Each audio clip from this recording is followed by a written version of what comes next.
मरने के बाद वो व्यक्ति ईश्वर के पास गया और बोला, हे ईश्वर, मैंने पूरी जिंदगी आपकी तपस्या की।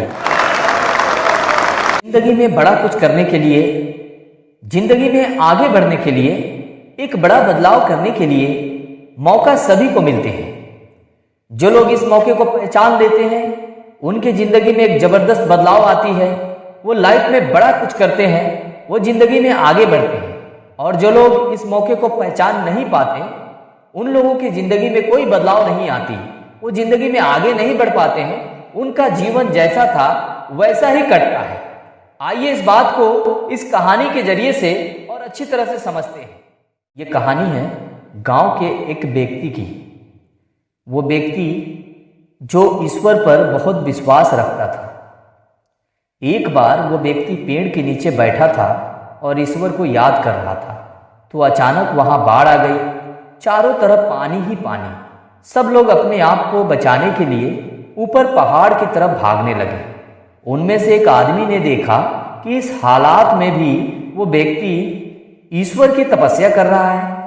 उस आदमी ने सोचा कि अपने आप को बचाने के लिए कहीं जा क्यों नहीं रहा है।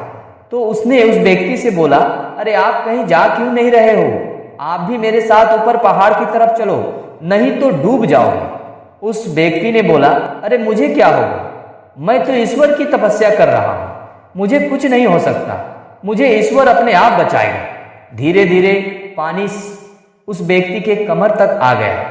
अब लोग वहां से नाव लेकर निकलने लगे। तो उनमें से एक ने उस व्यक्ति से कहा, अरे पानी आपके कमर तक आ गया है, अब आप हमारे साथ चलो। व्यक्ति ने कहा कि नहीं नहीं, ईश्वर मुझे अपने आप बचाएगा। और वो नाव वाला भी वहां से निकल गया। कुछ देर बाद पानी इतना बढ़ गया कि उस व्यक्ति के सर तक पहुंच गया और अब लोगों को बचाने के लिए हेलीकॉप्टर निकलने लगे। एक हेलीकॉप्टर उस व्यक्ति के पास आया जो कि आखिरी हेलीकॉप्टर था। व्यक्ति के पास नीचे रस्सी फेंकी और बोला, इसे पकड़ो और ऊपर आ जाओ, नहीं तो आप डूब जाओगे। यह आखिरी हेलीकॉप्टर है और आपके पास में कोई दूसरा रास्ता भी बचने का नहीं है। उस व्यक्ति ने कहा, ये रस्सी वापस खींच लो और आप चले जाओ, मुझे ईश्वर के ऊपर पूरा भरोसा है, वो मुझे बचा लेगा। पानी काफी ऊपर आ गया। उस व्यक्ति की भी डूबने से मौत हो गई। मरने के बाद वो व्यक्ति ईश्वर के पास गया और बोला, हे ईश्वर, मैंने पूरी जिंदगी आपकी तपस्या की, मेरा सारा जीवन आपकी आराधना करने में लगा दिया, इतने भरोसे के साथ इंतजार किया कि आप मुझे बचाने आओगे, लेकिन वहां मेरी डूबकर मौत हो गई और आप नहीं आए, ऐसा क्यों? ईश्वर बोला, अरे मूर्ख इंसान, एक नहीं 3 बार तुम्हारे पास आया था, वो तीनों बार मैं ही तो था। पहला पैदल आया था तुम्हें बचाने, दूसरा नाव के द्वारा और तीसरा हेलीकॉप्टर के द्वारा, लेकिन तुमने मेरा एक भी अवसर पहचान नहीं पाया। पता नहीं किसका इंतजार तुम कर रहे थे। इस तरह से जिंदगी में हमें ऊपर वाला बहुत से मौके देता रहता है, लेकिन हम सब उस मौके को ठुकरा कर पता नहीं किस चीज का इंतजार कर रहे होते हैं कि वो होगा तभी मैं करूंगा, ये होगा तभी मैं करूंगा।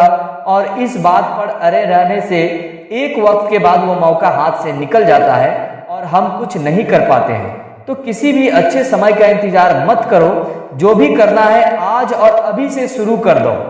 साथियों, डायरेक्ट सेलिंग मार्केटिंग एक बहुत ही बेहतरीन अपॉर्चुनिटी है जिसके जरिए से हम एक अच्छी जिंदगी जी सकते हैं, जीवन में आगे बढ़ सकते हैं, अपने सपनों को पूरा कर सकते हैं। और धीरे धीरे डायरेक्ट सेलिंग मार्केटिंग बहुत ही अच्छे मुकाम पर पहुंच रही है और हमारे लिए एक बहुत ही अच्छा अपॉर्चुनिटी है जिसके जरिए से हम अपने बेरोजगारी को दूर कर सकते हैं। और यकीन मानिए, हिंदुस्तान से बेरोजगारी को मिटाने में डायरेक्ट सेलिंग मार्केटिंग एक बहुत ही अहम भूमिका निभाने वाली है।